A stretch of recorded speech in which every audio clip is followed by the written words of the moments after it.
Thank you for joining us wherever you are. This podcast episode is brought to you by the Old Ways Actual Play team. This actual play uses the 7th edition Call of Cthulhu tabletop role-playing game rules by Chaosium. This actual play is performed by adults and in an adult setting. While we try very hard to stick to language for all ages, listeners should know that this podcast may include mature themes. All content, including names, places, events, companies, and etc., that may bear resemblance to entities living or dead, is strictly coincidental. My name is Michael Diamond, and for tonight's game, I will be your keeper. Thank you for joining us again on another episode of the Old Ways podcast. I'm your keeper, Keeper Michael, and we return to Horror on the Orient Express, where we are making our way finally to Milan today. And I say finally because there was just a strange tunnel passage that we had to get through. I'm sure nothing exciting happened last episode. Everything is just perfectly fine. So I want to first thank all of our listeners. If you've ever listened to the show or backed the show, we greatly appreciate your ears and your time. We'd also greatly appreciate any sort of review you might give the show in the future. And if you get a chance, come investigate us on our social media imprints and come join us on Discord or even check out our Patreon.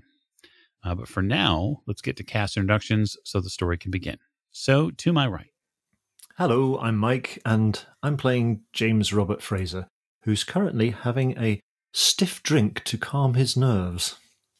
Yes, it's almost as if something traumatic may have happened recently. I can't possibly imagine what.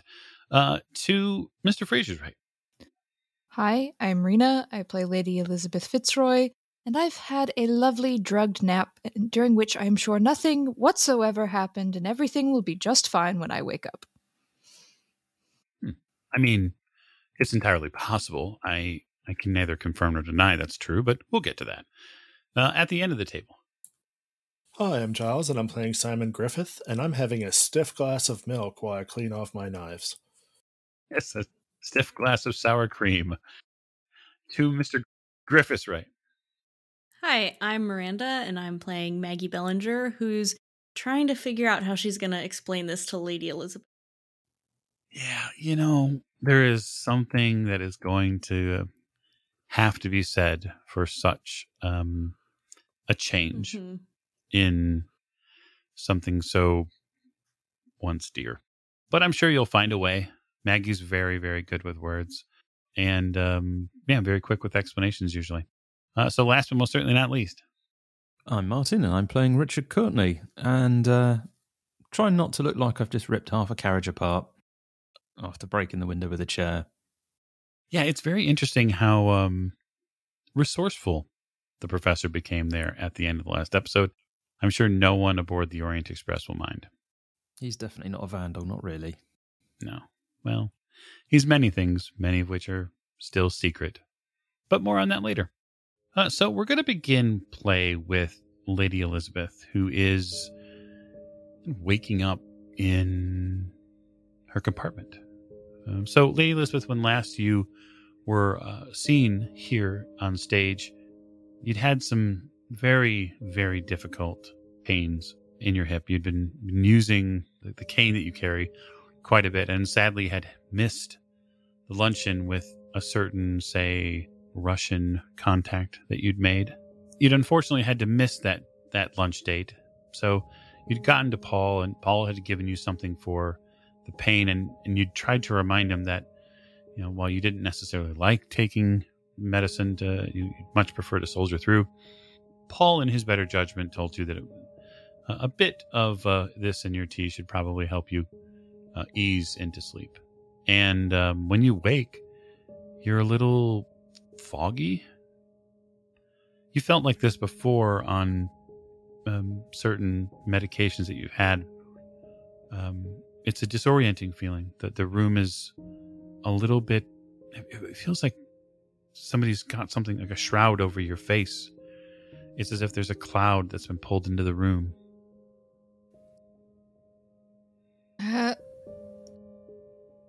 Miss Bellinger? Paul? In there? You hear a soft voice outside. Lady Elizabeth? Yes, who's there? It's Paul, you can tell. May I come in? One moment. Struggled to sit up a bit, because it would be highly inappropriate otherwise. Do come in, Paul. He opens the door very carefully and then closes it gently. You can hear outside when he opens the door, there's almost this very soft wave of additional sounds that come in from the outside world. And it's even better when the door is shut. Was everything all right? And you instantly know that everything is not all right. What is it, Paul? Is the train on fire? Not precisely. What did Miss Bellinger do this time? Well,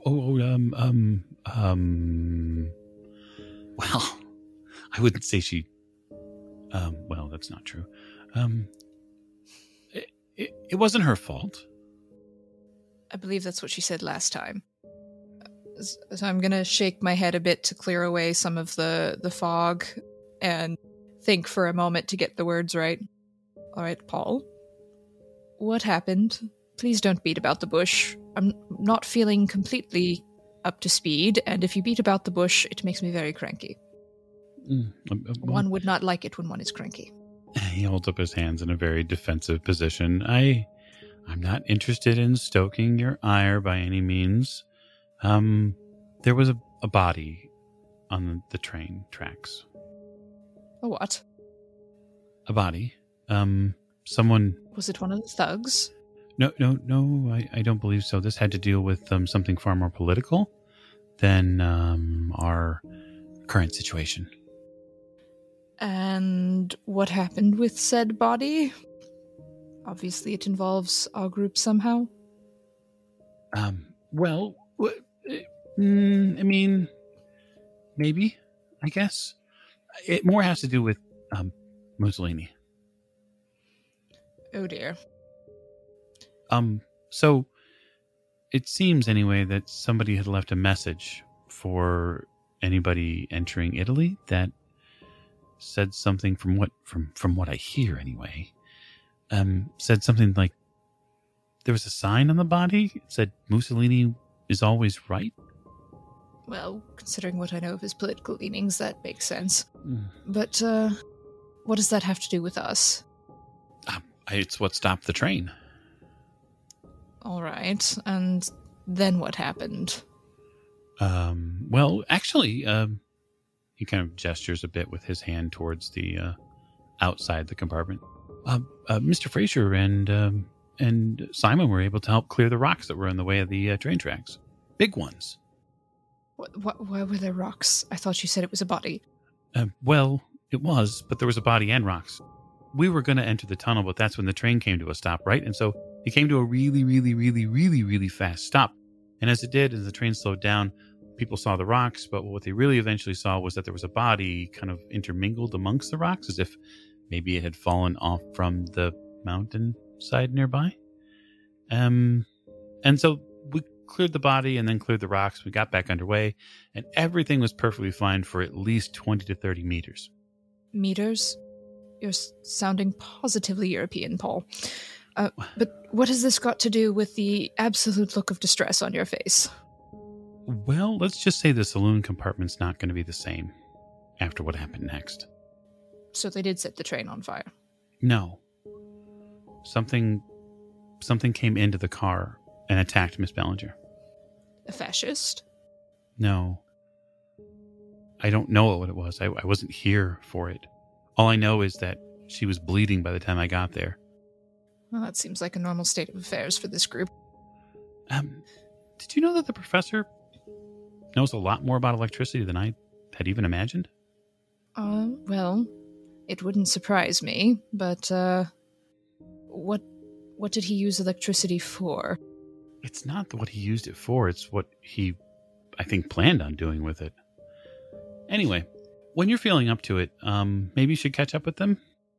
Yes, it rather sounds like I need to. But everyone's in one piece, yes? Well, yeah. I mean, last time I checked, that was about 25 minutes ago. I think they're having a few drinks. 25 minutes. Anything can happen in 25 minutes, Paul. The world could end in 25 minutes. Very well. I will go locate them in a few minutes, I suppose, assuming they don't destroy the train in the meantime. Would you like me to have the staff bring you anything? Yes, some strong tea, just to clear the fog a bit, I think. Oh, well. I mean, if you're really looking to get on top of things, I could probably help you. Was that a proposition, Paul? Oh, no, of course not. Very slight eyebrow raise. You need to wake up, right? Yes. Well, I mean, I'm a doctor, mostly in training, but he reaches into his black valise bag. I do have a few things here I picked up in Paris that might help. Is this that newfangled cocaine I've heard about? Oh, indeed. You know of it? Oh, yes, I've heard it has marvelous medical beneficiary effects. Oh, it can greatly increases the aspiration. While I don't particularly use it myself, I have seen it wake men from the dead. Not literally, of course. Well, no. That would be a miracle indeed. Well, if you think it's medically advisable. Sure, I'm sure everyone will be doing it soon. I'm sure. Just maybe a test dose, I don't, No, of course not. Yes. So he prepares a very small amount of this, and he kind of instructs you in ways that you could potentially take it. He says it can be taken nasally as necessary, but also you can literally just put it onto your tongue, and you can get it into your passages, your bloodstream. Well, the first method seems a little undignified. I'll just take a bit there, and I take it and put it on my tongue. Okay. For the first couple of minutes, you're not really getting anything, at least for the moment. He's just making sure that you're initially okay. And then you feel really anxious for a moment, not in a bad, anxious way.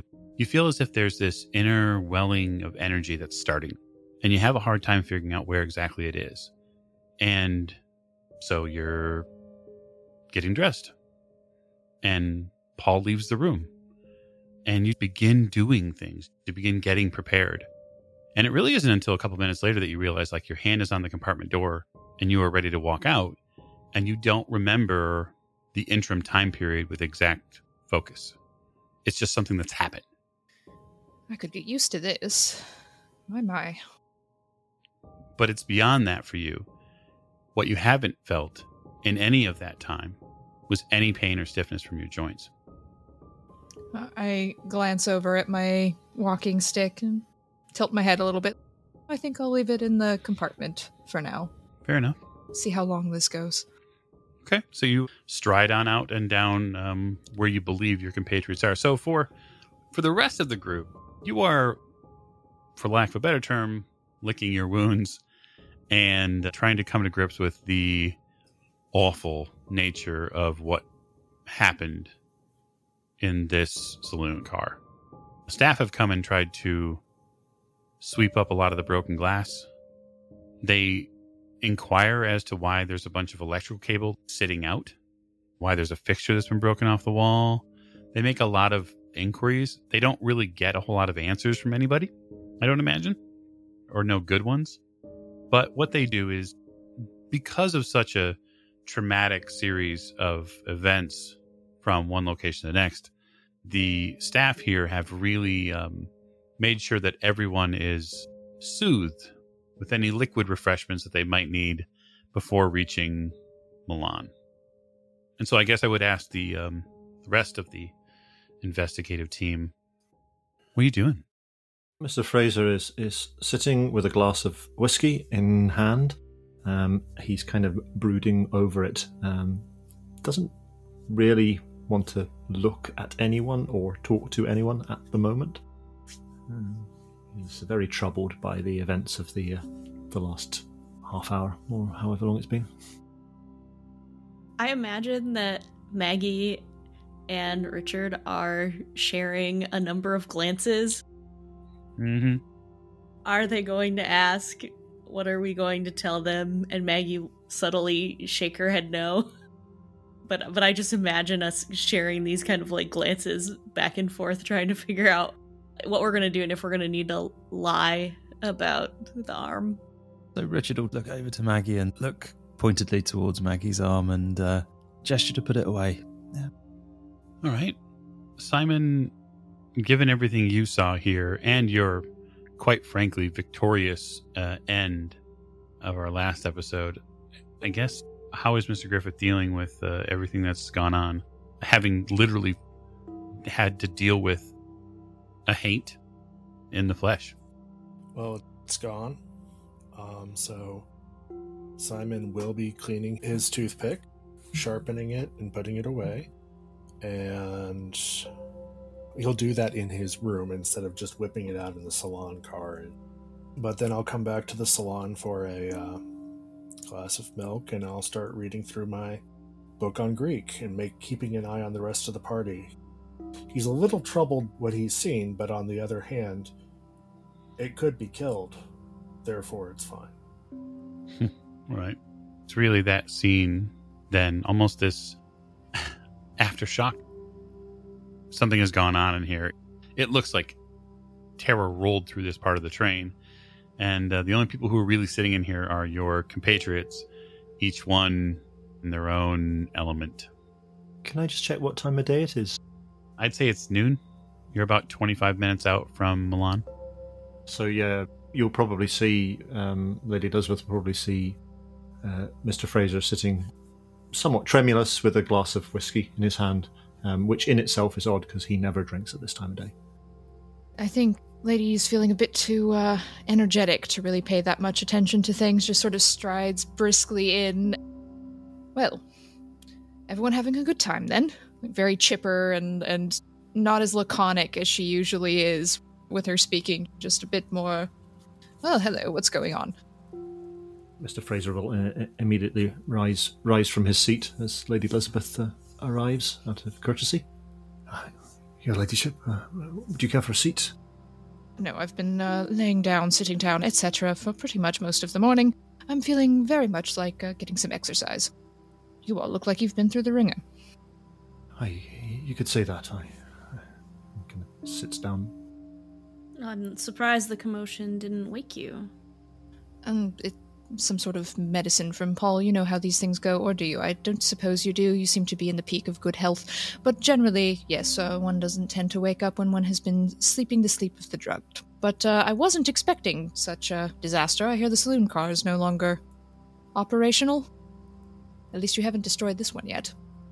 She's just sort of looking around, almost constantly looking around at different things, like she can't keep still. Yes, for those of you who would, especially Mr. Fraser, she's quite the chatterbox today. And it's definitely a contrast because you are not feeling like having a chattery conversation at the moment, right? No, absolutely. I think there's a possibility he might recognize this form of behavior.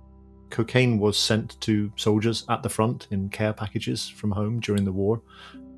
He'll be aware of its effects. Whether or not he's in the mood to put two and two together in this particular situation is another thing, though. Internally raises an eyebrow at how chatty her ladyship is. But he is not feeling like chatting in the slightest. Well, it does seem like the sleep suits you. Yes, well, Paul seems to be quite... What's the word I'm looking for? Well-stocked. Yes. We should have hired a doctor earlier. Keeps looking around at everybody and everything and not quite taking it all in. Well, Lady Elizabeth, since we're here, it should just be said that I must apologize. I cannot keep this from you, but I no longer have your aunt's bracelet. You what? Well, What? I don't know what happened to it, but how old was that? It corroded right off of me. Corroded? What? Is this something to do with your electrical experiments, Professor? Paul was telling me something about it. No, it was this thing that appeared. You'd have been very interested. I believe it was some effect of that. It just sort of disintegrated, went green and fell off. Green. I don't know anything about green.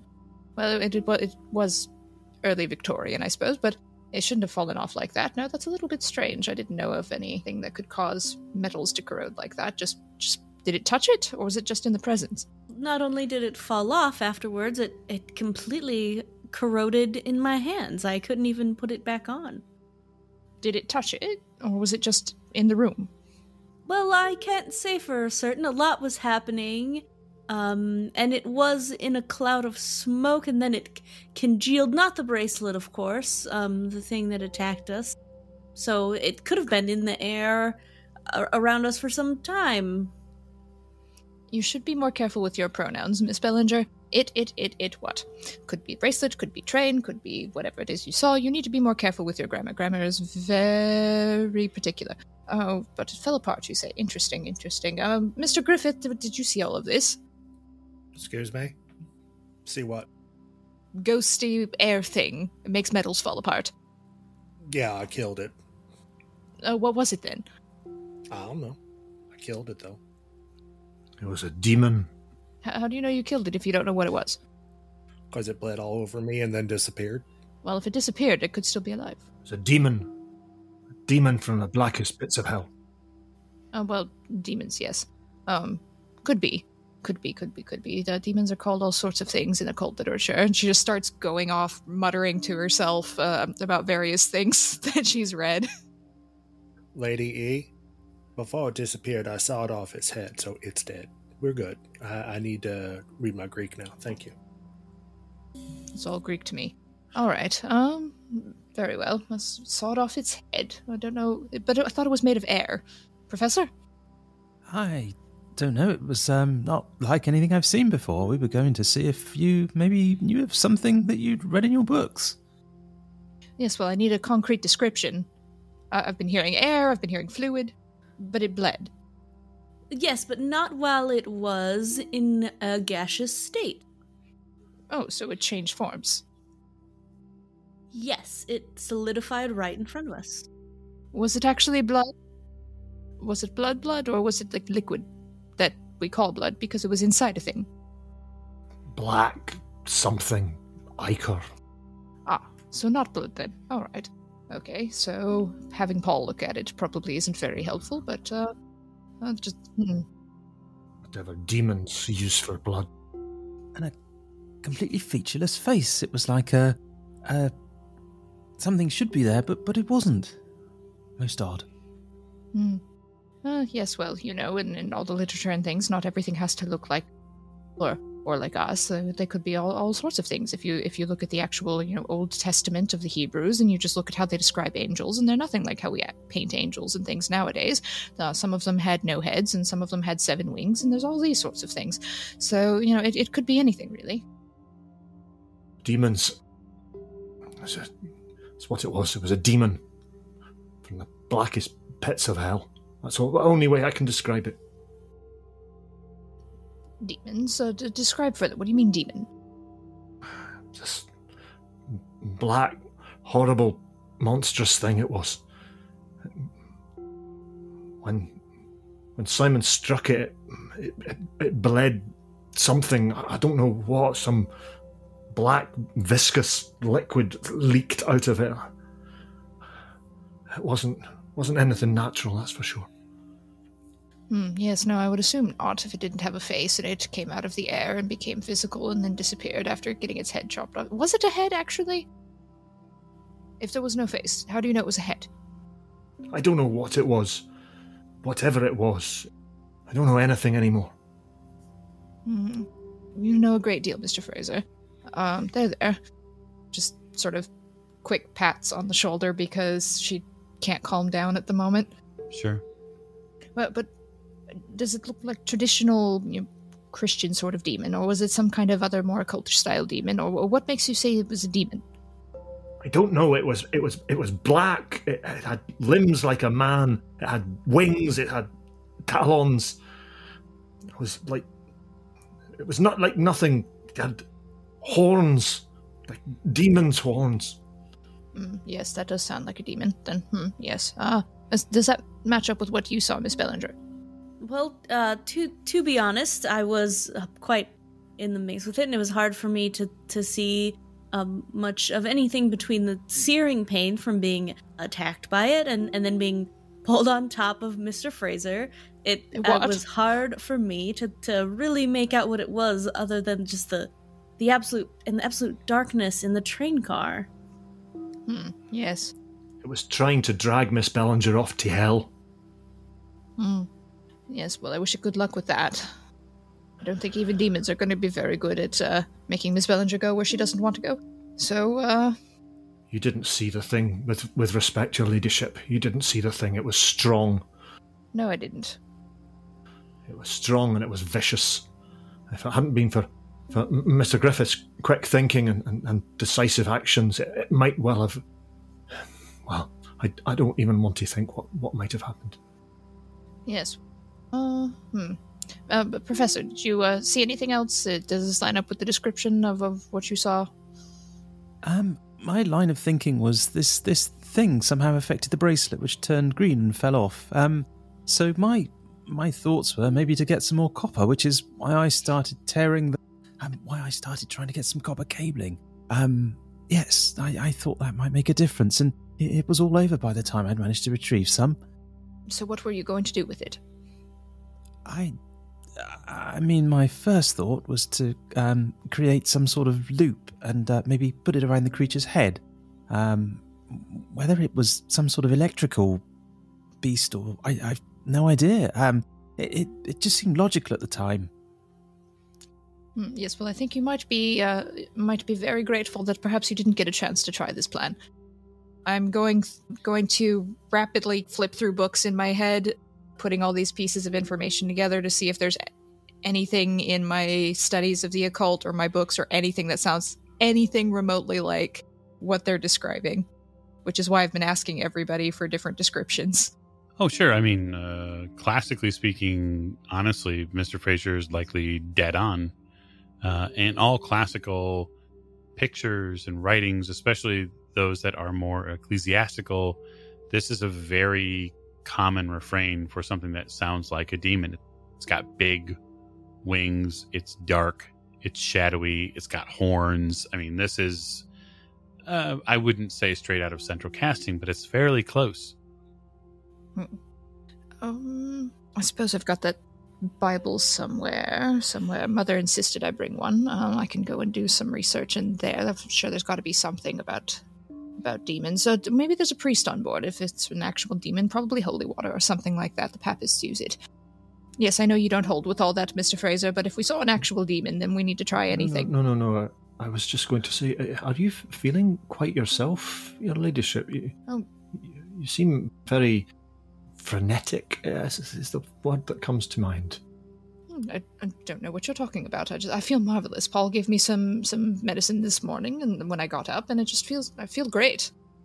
I can do things, and I can talk. Oh yes, it's been... Medicine, you say? Oh yes. He said it would be good for waking up and such things, and I must say it's working wonders. Pick me up of sorts. I think that was the term he used, yes, but I mean, yeah. My brain is working so much faster than it's been able to in a while. It's marvelous. You all see Paul kind of sheepishly step into the corner of the room with his bag, just in the background. Excuse me one moment. And Mr. Fraser, rather gently, because his knee's still giving him some pain, eases himself out of the seat and goes over and has a quiet word with Paul. Yes, sir. You have prescribed some medication for her ladyship. Prescribed is a strong word. When I went to assist her with the pain medication earlier, her ladyship asked for a specific amount that I was not necessarily supremely comfortable with administering. She was very insistent, and so I gave her a little less than she insisted for, but likely maybe a little bit more than I would normally give a patient. And so, to counteract such effects before we reached Milan, I wanted to give her something that would wake her up, which I'd seen used as often as the post-war or in several different reasonable... Might I ask, precisely what the medication you provided was to Yes. wake her up? Absolutely, sir. Yes, it's cocaine. Aye. Well, have you used cocaine before in medicinal purposes? Indeed. It's actually used very, very widely in Paris. In certain circumstances, we used it. I know. I'm aware of it. I'm also aware of the the particular effect it can have on somebody who's not used to it. If you catch my drift. Yes, sir. Which is why I gave her a third of the dose I would normally give. Well, I think perhaps, bearing in mind her current state, you might want to recalculate slightly on the dosage. Bring it down just a wee tad, if you wouldn't mind. I'm wearing a path in the carpet in the background, just treading up and down, reciting verses that I learned about demons from the Bible. Our ladyship is somewhat prone to high spirits in the best of times, and the effect of this particular substance is. I don't want her to feel the effects of it when it wears off too harshly. If you understand my meaning, I've seen this before in the boys in the front. And, the what is it they call it now? The come down, I believe, can be quite unpleasant. Yeah, I'm actually hoping to avoid that with the drop in regular dosage that I gave her of it. I'm hoping that it won't be such a low. Although she may need a few cups of tea to work her way back up in a little while.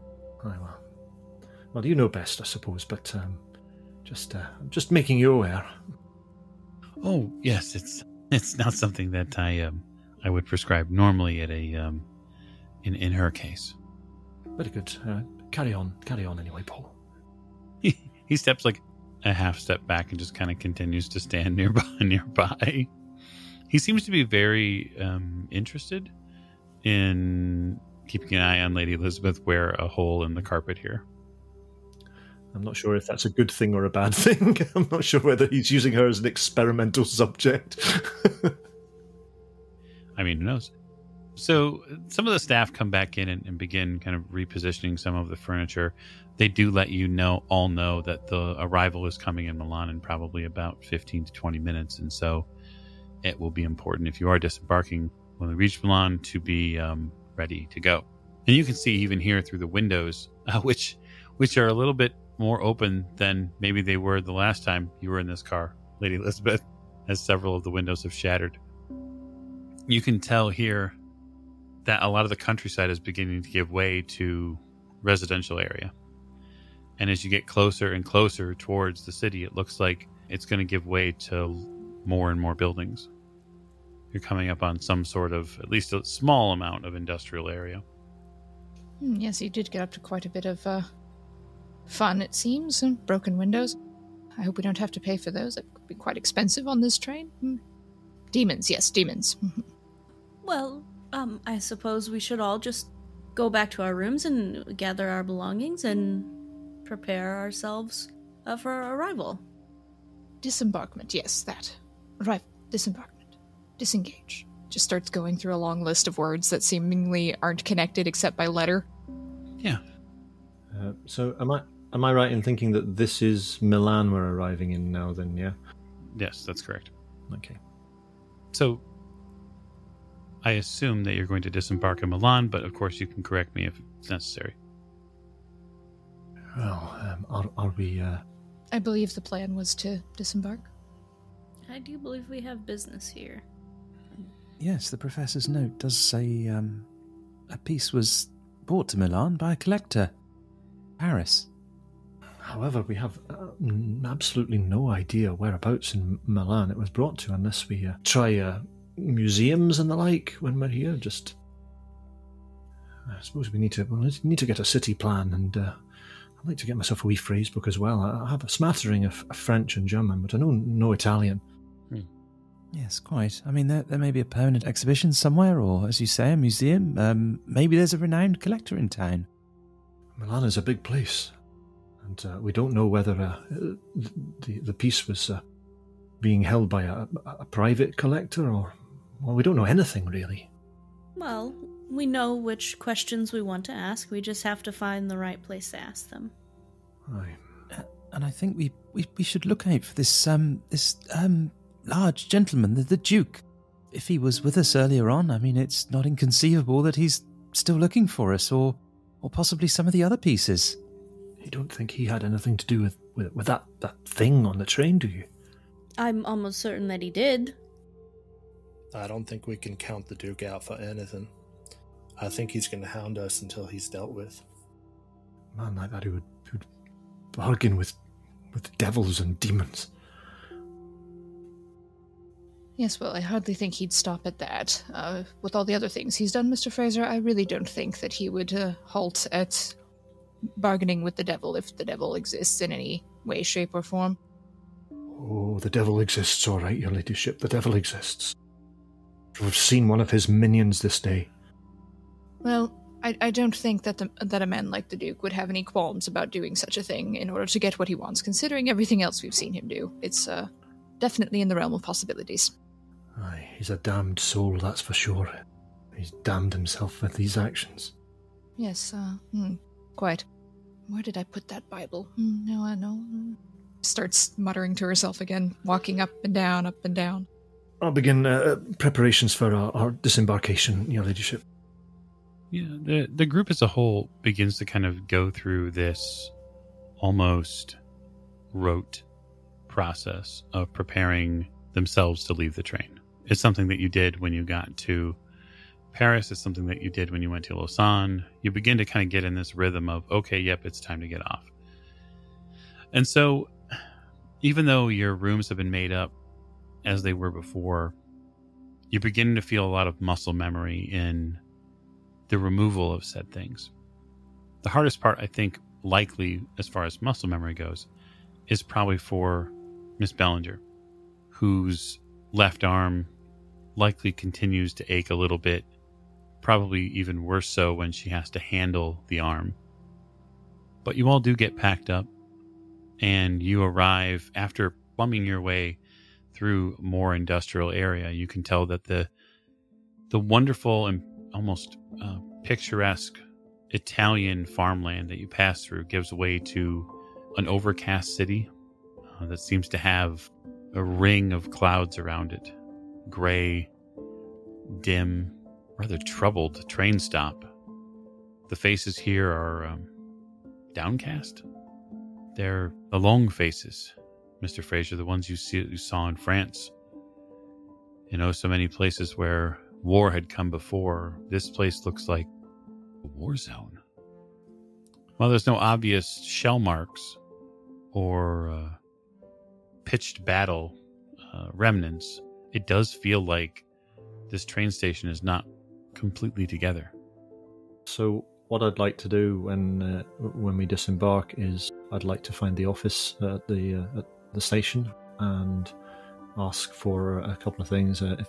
If they have a map of the city, or if they can point me in the direction of somewhere where I can purchase a map. I'll be speaking in English, so hopefully they'll have English there. I'm just going to kind of assume that I'll be able to find somebody who does speak English, and obviously such a large station in such a large city. Yeah, you do find some people who do speak English there. As you get out, as the train stops and people are disembarking, you can see that, remarkably so, there's not a ton of people even on the platform waiting. I'll hail a porter for our luggage as well. You get a rather drowsy-eyed Italian porter. He's slow to pick your bags up. He's not old by any means. He's just a bit lethargic. Service is dreadful. A couple of subdued groups of people shuffle about the train station here. It almost feels like if some of you didn't know any better, you might translate it with some of the things that you saw in that dream version of Lausanne. There's a grayness here about Milan that you're not familiar with. It's like a blanket of morose emotions have spilled themselves all over here. But there is something other than gray and the occasional off-white here. And that is a couple of gents at the end of the station there. And they are dressed in black.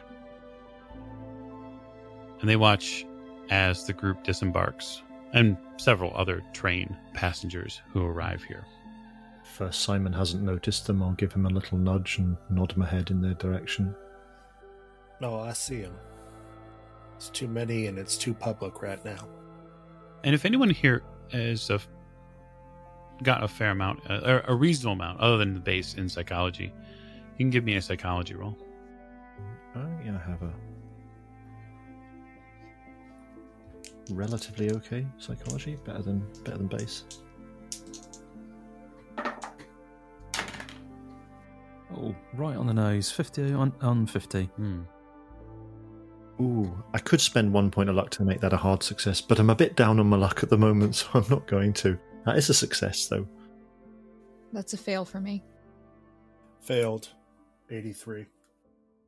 All right, so for you, Mr. Fraser, I guess what you're most surprised about is this is not the Milan that you were promised. Where is the energy? Where's the heart? Where's the bustle? This is supposed to be a city that prides itself on art and opera and all sorts of wonderful sciences of the heart, so to speak, or the emotions and of the soul. Milan is supposed to be this splendid wonder, and it's just not. Mr. Fraser is somewhat set aback by the atmosphere of the place, but having seen the black shirts, I think his impression is that Mussolini has got a hold on this place, and these will not be the only boys in black that we see on our travels around Milan.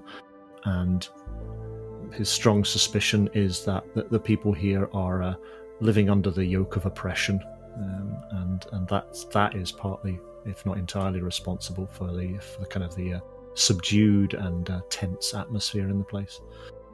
And then for the hard success for you, Professor, it's fairly clear to you something is amiss about Milan. There's something wrong here.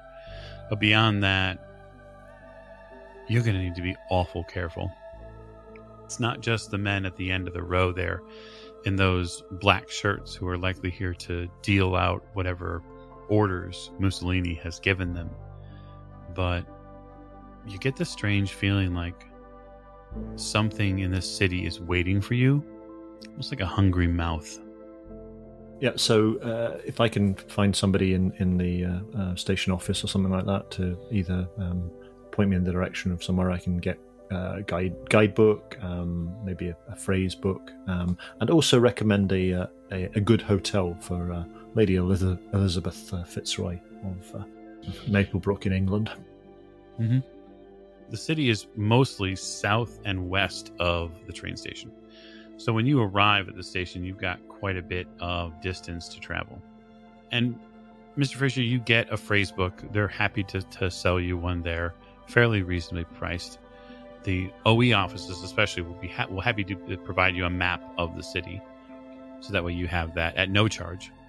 They're happy to provide it for you. And then they would probably recommend the Grand Hotel Marino at Nacional, because they would mention that it has both central heating and a lift. And that her ladyship might not want to walk up so many stairs. Splendid. That is where we will... could you hail me a taxi cab to take us? Of course, absolutely. Anybody else doing anything while you're there at the station waiting for a taxi? No, I think after his assessment of the situation, Richard is keen to get away from the station and somewhere a little bit more private. Am I still feeling the high? I don't know how long cocaine highs last. I would say you are probably beginning to middle out, and that also means that you are likely standing on the precipice of a drop. So you've had all of the highs, and now you're going to begin to get the lows, and that will just be, it's just like coming off of a caffeine bomb, except that it's just magnified. So since we're on the platform, I'll have my walking stick with me as it is, even if I wasn't using it while I was pacing up and down, and then all of a sudden start feeling very tired and rock back and forth a little bit as if feeling very sleepy and then suddenly need to sit down. Yes. And just looking very confused. So this probably happens soon after Mr. Fraser is setting up some items for you to get a taxi and to get to the hotel. Mr. Fraser, you probably come back out towards the this train station area, away from the platform, of course, and you'd see Paul just be at hand to assist Lady Elizabeth into the seat on a bench nearby. You don't know if she's maybe had a dizzy spell or something, but she's now relaxing on a bench. Head over to where she's sitting. Your ladyship, are you feeling quite all right? Just a little tired, a little too much excitement, I think, that's all. Yes. Would you prefer to delay our journey to the hotel for a few minutes? No, I think I'd rather go immediately, so I can sit in more comfort. This isn't exactly my choice of resting location. Aye, indeed. Well, I'm sure the taxi will be here shortly. Good. No more walk. Good. The taxi does arrive, and actually two of them, because the cars that they're using are Italian cars, so they're a little bit smaller, which is going to likely prove a slight issue for you, Mr. Griffith, given that you are sized as many Americans are. Just getting into the taxi, though, you get the sense in the city that everyone here is waiting for something else to drop. It's no secret that Benito Mussolini, having become prime minister in 1924, won a majority of the vote that happened, 65% roughly speaking, for those of you who are politically motivated. It is also likely seen by inside and outside sources that vote was likely very tainted, and that Mussolini controlled the vote and won the prime minister election. So he goes as far soon after that to begin to deal with the opposition leader. And it's a very striking thing that happens soon thereafter his election, where the opposition leader voices some concern over the taint of the election, and then it's found that the man has been disappeared. He's removed completely. And then just recently, and this is probably the biggest concern that you might have being in Italy now, is that just very recently in the papers in London would have published back in January that Mussolini dared the chamber deputies, basically their parliament, to remove him from power. Dared them. And they did nothing. And so it's fairly well assumed that he is in control of the entire country at this point. Those of you who pay attention to the news, especially Mr. Fraser and Lady Elizabeth, who would pay attention to political news, and to some extent Mr. Griffin, given his history, that's the air that you walk into. One of authoritarianism, one of might makes right, one of, as the body on the track showed, Mussolini is always right. Mike, is there by any chance a telegraph office at the station or nearby? Absolutely. I would like to telegraph London, my contact there. Of course. And just let him know arrived Milan. Will expect an update from you shortly. Telephone offices later today or tomorrow. Very good. Yeah, the telegraph is easy to send. Quick, too, given that it's going to go back today, and he should hopefully get it relatively soon this afternoon. Great. So the hotel is astonishingly beautiful. I think the only thing that would probably stick out to you about the hotel, all of you, is that it's on really busy streets. There's an awful lot of foot traffic in Milan, and there's also a lot of, at least as far as you're concerned, a lot of car traffic. And so there's a lot of autos moving here and about. So the city streets are definitely buzzing. The touch that is important to understand thematically for you all is that it is not buzzing with voices. It is buzzing with movement. People here are not speaking. Not at all, obviously, but they are speaking a little. Right? But you're getting the din of all of the metro. Question.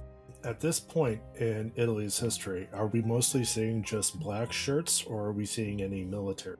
It's at this point, all the local people that you see troop-wise are black shirts. So you arrive at the hotel. It is a rather impressive structure. It is a beautiful hotel, definitely befitting one of your station, Lady Elizabeth. It has not only a lift and not only central heating. There's quite a bit of marble here, and done by Italian Renaissance craftsmen who spared no expense of their time and investment. Staff is happy to help with your bags as necessary, and the only downside likely of the hotel is that given that it's such a focal point for tourists who are affluent, it also has attracted several black shirts as protectionists outside, who of course claim that visitors to the hotel need to make sure that they can be properly secured in Mussolini's Italy. And so for those of you passing through the doors, it's undeniable that his presence is felt even in the commercial district. I'll do the usual, head up to the reception and see if I can arrange rooms for us, preferably adjoining rooms or a suite. Sure. So they're happy to accommodate you. The hotel staff here, the member of reception that you speak with, speaks fluent English, but with a bit of an Italian accent. And he lets you know that they would be happy to accommodate the party, and they are looking forward to having more foreign guests. Aye, well, thank you very much. I'm sure it'll do nicely. You have a restaurant here in the hotel?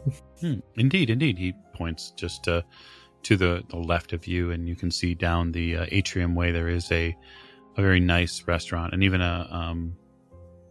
there seems to be a splendid skylight down there where there's cafe style seating. And so if you needed to get out of the hustle and bustle of the streets of the city, you could come and relax on nice furniture and sit under this colored skylight. It's not a stained glass, but you can tell that there's been some artistry has been done to it. It's rather pleasant. Aye, well, if you'd have a porter take our bags to our room and show us where they are, then perhaps we'll pop down for a spot of lunch. It's about that time of day. Yes, it's just about 1 or so, just so everybody's aware time-wise. So Mr. Fraser is now able to focus on his tasks, his duty, and he's trying to put all the thoughts of the horror on the train out of his head by using this as his kind of displacement activity. That's his focus, to try and stay sane, so he doesn't have to think about that. Yes. I mean, it's likely that you'll probably need to do that for a few more times on this voyage, I would imagine. So, Professor, how are you handling the multiple suitcases? And how are you handling your own level of paranoia? Handling the suitcases, I was going to say, clumsily. So Richard will be trying to, let's say, prioritize them. So through his mind, will be going, I've got a briefcase, it's full of money, and he'll be thinking about his device and which hand it would be safer to hold which bag in, or maybe it would be better to hold both of those bags in one hand and his normal luggage and clothes in another, or then he's got to sort of start thinking about the physics of the situation. So actually it would probably be better if he held maybe the suitcase in one hand and the device in the other, and maybe Simon would be so kind as to hold the other one, and that way he'd have better grip on the handles of and this endless kind of internal monologue would be going on as he was sort of working out the best way of holding these things for the maximum safety, and an assailant might come from, so at which point he might then start angling himself in relation to the bag that he wants to protect the most, and so on and so forth. This would be endless. So Maggie, it's undeniable, like as you stand here, just enjoying the view of the hotel and its simplicity, that you can almost hear Professor Courtney mentally tick along as he's doing all of these things. It's almost like this series of vaudevillian movements that he's doing with his different cases, trying to adjust things or move things. And it's like he's just a man who's just so desperate to be something he can't seem to. fit into. He's like a kid in a jacket that's too big for him. Richard, would you like my help with that? Oh, well, that wouldn't be proper, would it? But, if you don't mind, you have your own luggage to carry. Yes, and I must admit I'm trying to be quite careful with at least one of my bags. But perhaps one of the porters could take your clothing for you, and then you would have more than enough arms to carry both of your other bags? Yes, that's probably a good idea. How does one summon a porter? Well, I watched Mr. Fraser do it earlier, so I think if we can just mimic his movements, that we'll manage. And what do I do? Do I gesture them or call them? Well, perhaps you start with a gesture, and if that doesn't work out, then you can call them over. So Richard will just look towards I don't know, someone who's sort of reasonably smartly dressed. He doesn't really know whether that's going to be a porter or not, so probably 50-50. Could be another hotel guest, could be a porter.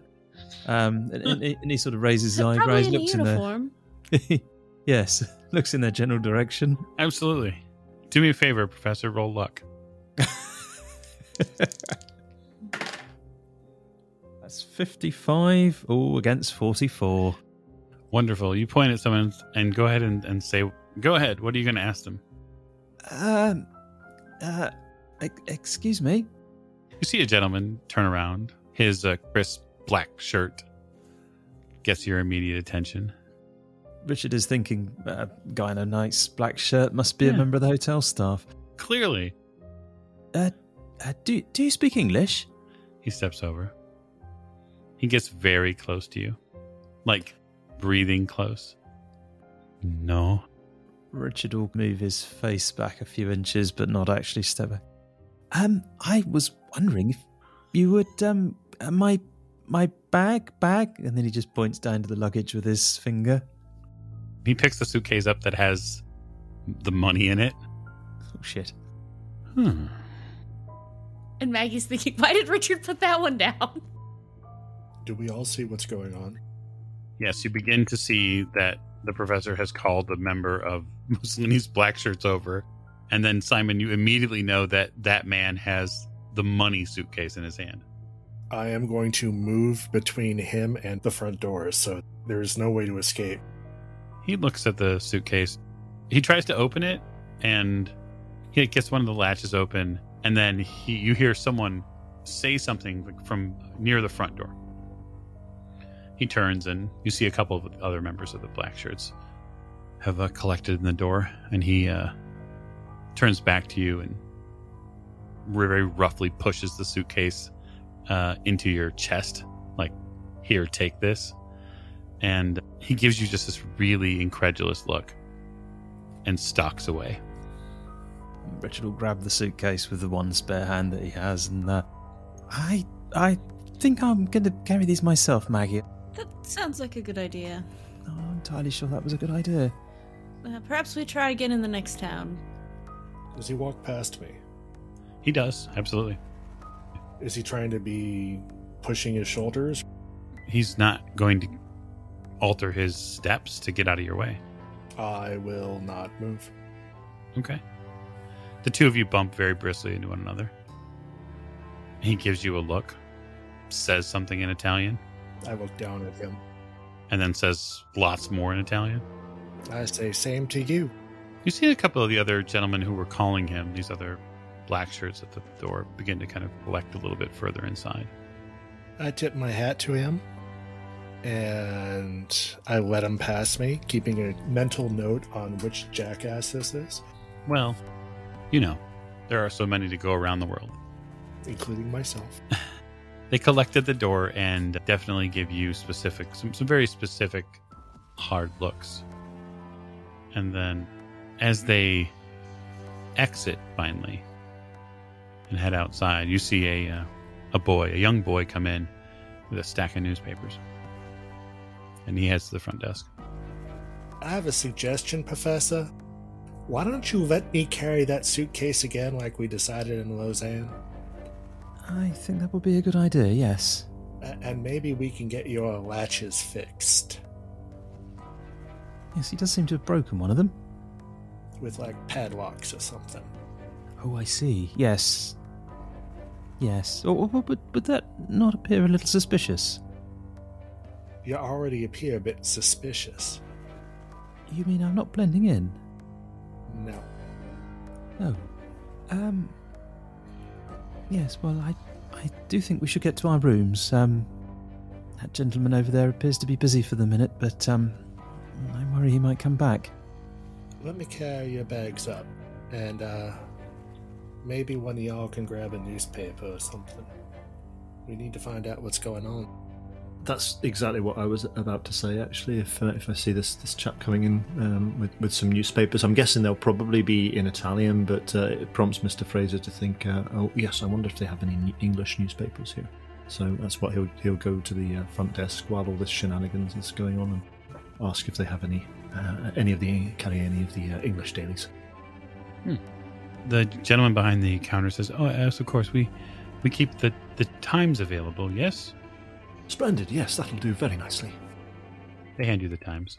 Mr. Fraser, while they're handing you the Times, would you give me a spot hidden roll? I will indeed.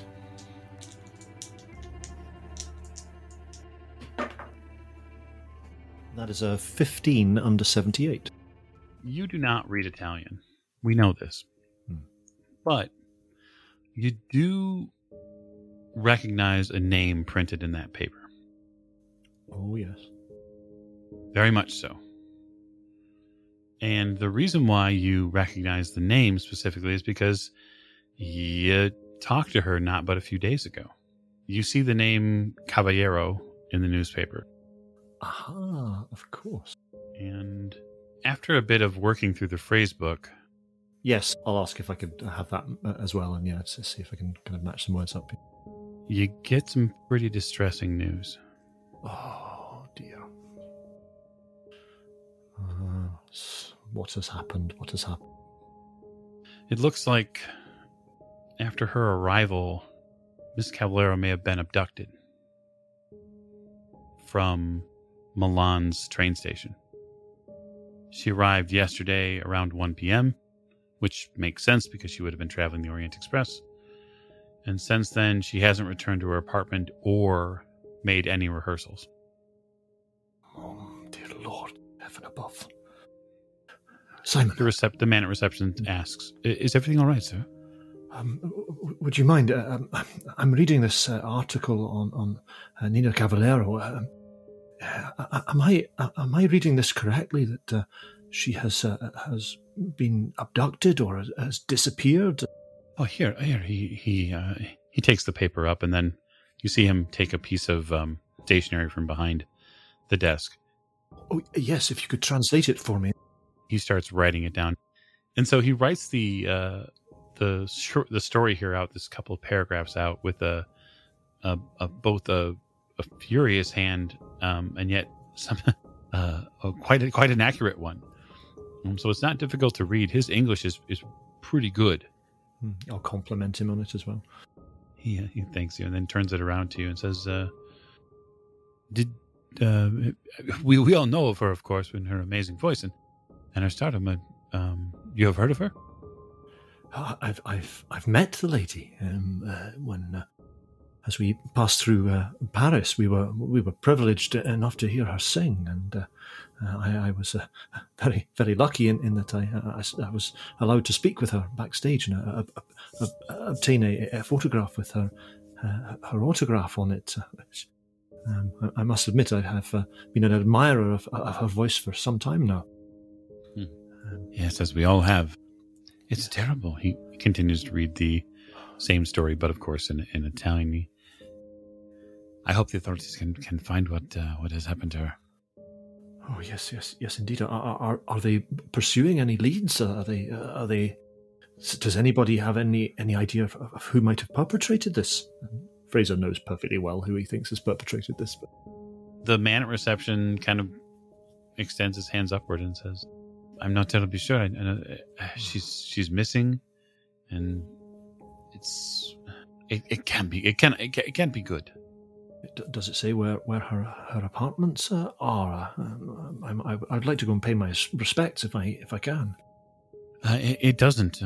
Perhaps you could inquire at the theater. Yes, indeed. Clearly, she's missed rehearsals, it says here. The rest of you in the background can see Fraser feverishly going over something with the receptionist. You don't know if it's a bad bill or maybe he's gotten the wrong interpretation of what rooms you want. You're not sure. So I think if there's no more information that this fellow can give me, well, do you know what it is they're rehearsing? Is there due to be a production there? Oh, yes, of course, Ida. The play. They're performing Aida here as well. Yes, this was the very production we saw in Paris. Oh, it must have been a treat. Oh, it was glorious. It was absolutely sublime. I do hope that nothing untoward has happened to the good lady. It would be an absolute tragedy of the highest order. Thank you very much for all your help. I must go and inform my companions of this. Indeed. So I'll head back over, and the first person that I'll speak to will be Simon. Simon, see this here. Okay. Miss Cavallero, Miss Caterina. Something's happened to her, and she arrived in Milan. Your lady friend from the opera. Aye, yes, Miss Nina's sister. Oh. It looks like something's happened to her, and if the black shirts were responsible for the death of her sister, I can't help but think that perhaps they are in some way connected with this. This ain't good. No, it's very far from good. I feel duty bound to at least make some inquiries. I don't know how you feel about it. Scalpel and fist right again, Fraser? Indeed, I suspect that the two implements you've named may have to be broken out in Italy. Your ladyship. Do be careful, won't you? We can't afford any more notoriety on this trip. Of course, your ladyship. Of course, we'll be as discreet as we possibly can. Subtlety is my middle name, lady. Is it? It's really a question we're going to have to answer next episode. We look forward to middle names and to potential use of both scalpel and fist next time when you join us for the next episode of Horror on the Orient Express. And as always, thank you for your listening ears.